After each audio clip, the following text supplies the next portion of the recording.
Hi everyone, Stepan here. In today's video I'm going to start the series on the Queen's Indian defense, one of the best defenses against the Queen's pawn opening and one of the most solid, most flexible, most versatile defenses, which also give Black great counter chances, great attacking chances and great winning chances. Before I start, I'd just like to say that this is an introductory video. We are going to go over ideas for both sides, developing plans, strategy, and main opening variations. And then I'm going to do a separate video on each important variation, and we are going to go over theory in detail. Today we will focus on plans and ideas. Okay, so what you see in front of yourselves is the starting position of the Queen's Indian. The Queen's Indian defense is a queenside fianchetto opening. So the King's Indian is when Black fianchetto's kingside, the Queen's Indian is when Black fianchetto's queenside. And it's a hyper-modern opening, same as the King's Indian, same as the Nimzo Indian, same as the Grunfeld, same as the Pirz or the modern, and it was developed in the beginning of the 20th century. Now, all modern and hyper-modern openings have one thing in common. They are fighting for the center with pieces instead of with pawns. So in classical openings, when white plays d4 and black responds classically with d5, you're fighting for the center with pawns and you're playing in a classical fashion. In hyper-modern openings, you want to do that with pieces. Therefore, the Queen's Indian prepares to fight for the center with this great bishop on either b7 or on a6, as we are going to see. And it contests the center a bit later on. At the beginning, your pieces will all be on the first three ranks. Okay, the most important thing about the Queen's Indian, it's an opening based around one color complex. That's very important. So if you want to play the Queen's Indian, one thing you have to understand is that the whole strategy behind the opening is to control the light squares with your pieces, and everything black does, and in response everything white does, will revolve around controlling the key white squares. And those squares, the most important ones, will be e4 and d5. So as soon as you look at Black's setup, you can see that all his pieces are directed towards controlling these two squares. So the knight is controlling e4 and d5. The bishop is going to get to b7, most likely controlling e4 and b5. And in the fashion similar to the Nimzo Indian defense, Black will often develop his bishop to b4, which will either pin the c3 knight or force the c3 knight to go to c3 or to d2. Therefore, the knight on c3 or on d2 will not be controlling the square e4, and if the knight is on c3, d5. So that move is connected as well. So Black's entire strategy is going to be controlling the light squares. Okay, as opposed to other modern openings, such as the King's Indian or the Grunfeld, where white is usually allowed the broad center, the Queen's Indian and the Nimzo Indian were considered much more solid when they first appeared because they don't allow the move e4. The whole strategy behind the Queen's Indian, very similar to the Nimzo Indian defense, is not allowing white to play the move e4. If you don't prevent e4, then your opening strategy simply failed. Okay. So it wasn't such a radical opening when it first appeared. Let's have a look at the pawn structure briefly. So the Queen's Indian pawn structure is a pawn on e6 and a pawn on b6. As I said, you are going for light squared control and you want to be controlling this key diagonal. Most commonly, in response to that, white is going to fianchetto his kingside bishop, as you can see here. That's the main line. And both sides are going to fight for these two squares. White is usually going to have a knight on c3 and the bishop on g2, and black is usually going to have a knight on f6 and the bishop on b7. To further that control of the light squares, black will usually play the move f5 at some point in a sort of Dutch defense fashion, simply reinforcing the square e4 by brute force, by getting another pawn towards the center. So the pawn structure in the Queen's Indian is thematic for the control of the long diagonal, and that's something you have to pay attention to. Now, let me just adjust the board. Okay. Now, of course, both sides have a lot of play. it's very common in the Queen's Indian for black to go for a kingside attack, similar to the Dutch defense, and it's very common for white to try and play positionally for the d5 break and try and disrupt black's center. Now black doesn't have to play with f5, that's just one way to control the center. Now one of the biggest dilemmas black has is what to do with the b8 knight. I don't know if it's easier to think of the position without the pieces or with the pieces, so I'm going to switch back. So one of the biggest dilemmas is the b8 knight, and normally you don't want it on a6, even though sometimes after c5, knight c7, d5 is supported, so that may be okay.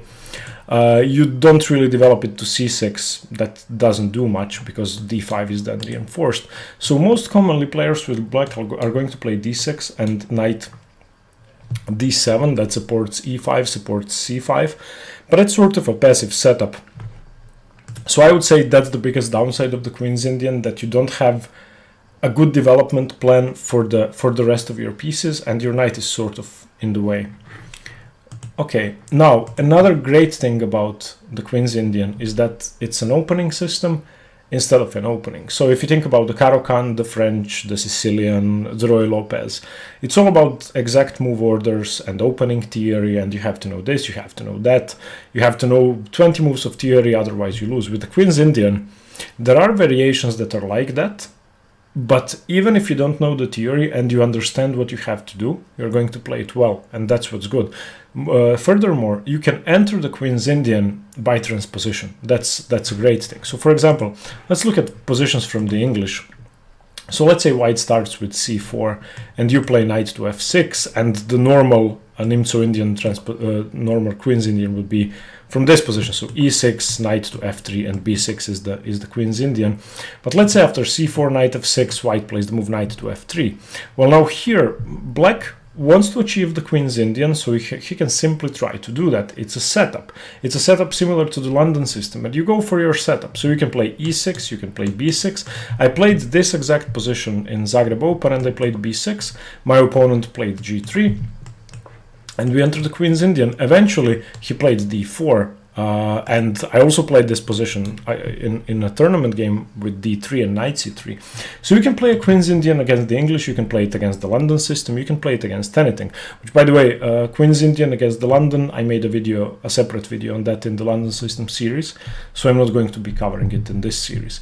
So you can play the Queen's Indian against almost anything that starts with 1d4 or 1c4. Of course, there are ways for white to avoid that. So for example, white could play g3, and once you play e6, he could play bishop g2, and now you essentially should play d5. If you play b6, then you lose your rook. So there are situations where you can't. Okay, now one more thing I would like to mention. The way we enter the Queen's Indian after d4, knight f6, c4, e6, and knight f3 for white. The reason why white plays knight f3, and that's something you have to understand, is most probably white is trying to avoid the Nimzo, the move knight c3, which allows the Nimzo Indian with bishop to b4. The reason why white is trying to avoid the Nimzo Indian is because the Nimzo Indian directly impacts the e4 square, and I've made a whole video on the Nimzo, so you can watch that. So white doesn't play knight c3 just so that black couldn't have the move bishop to b4. Okay, so the other option, instead of knight f3, which gets into the Queen's Indian, and instead of knight c3 that gets into the Nimzo Indian, the other option for white is of course the Catalan defense, which is another great way of avoiding the Nimzo. And against this, I'm just going to say there is no alternative to knowing lines against the Catalan. You simply have to learn what to do against it. I'll quickly show you what I recommend. I will be making an entire series on the Catalan as well. So if your opponent plays g3, I would recommend the move d5 and then bishop to g2, and I would recommend the open Catalan dc, and after knight f3 the move a6. These are just the main lines. Of course, there are many alternatives here. On move 5 for black is where the open Catalan branches out, and here you can play c6, a6, bishop e7, bishop d7. You can play a million different things. But against the Nimzo Indian, you have options. I would recommend the move bishop to b4, going into the Nimzo Indian, and now whatever white does, I would recommend going for a Queen's Indian setup. So if you're building your repertoire around the Queen's Indian, these are what I would recommend. So e3, which is the main move or one of the main moves, simply b6, the St. Petersburg variation, basically playing a Queen's Indian setup. Against Queen c2, the classical, I would recommend going for castle and king side, and after a3, which is the main move, exchanging, queen takes, and now b6. And now you're playing a Queen's Indian without the dark squared bishop and without this knight, which is an improvement for you because you want to control this diagonal. You don't want to control this one. Okay, so this makes a lot of sense. Of course, white has bishop g5, he could reduce your control and stuff like that. Against knight f3, you simply play b6, and this we are going to see as well. This is the Duchamp variation of the Nimzo Indian or Queen's Indian by transposition. And if they play f3, well, that's a bit tougher, but d5, a3, bishop takes, b takes, and b6 should be an okay version of the Queen's Indian. Okay, so those are the transpositions, and those are the problems you could have entering the opening. Now, once you do enter the Queen's Indian, let's have a look at what white could do. Basically, in the Queen's Indian, the biggest theoretical debate revolves around the move g3, which is the main move for white and objectively the best move for white. Now, this move is designed to contest the same diagonal black is trying to fight for. So this is the main line theory because it's simply the most direct move of fighting black's idea. Against this, black could go for bishop a6 and bishop b7.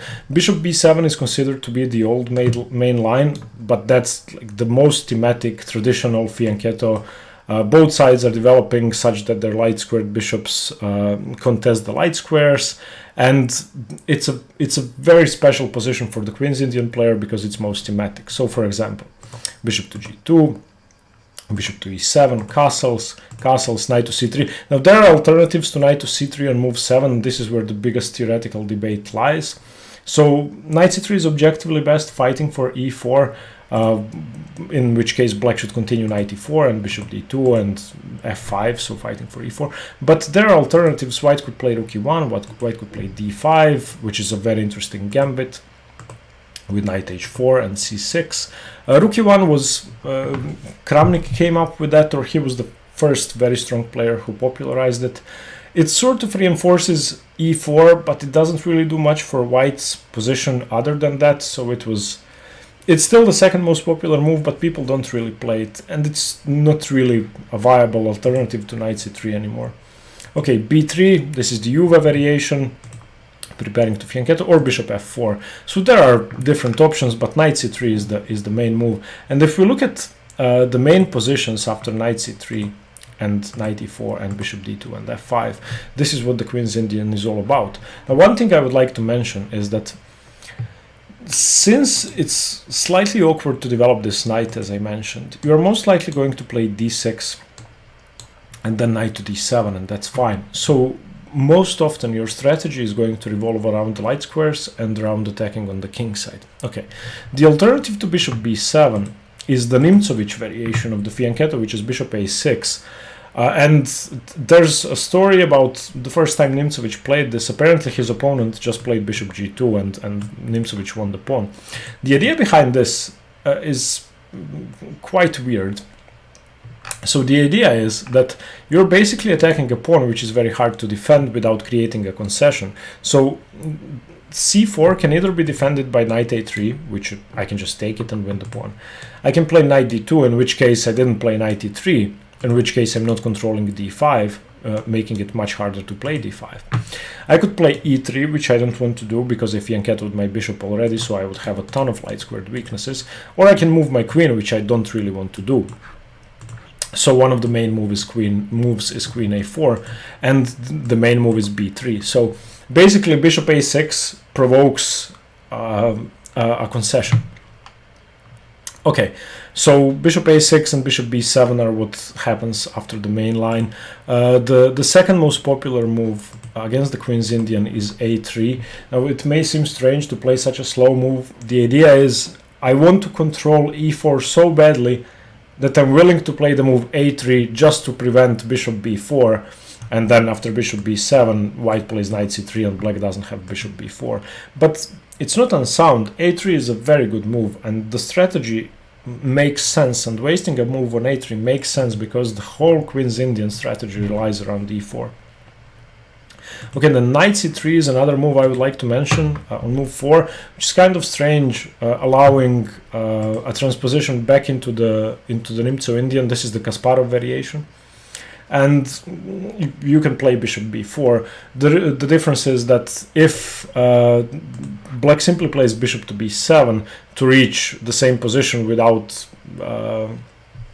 white is able to reach the same position without pawn to a3, and it doesn't allow some deviations which are possible after a3, like c5 or other stuff.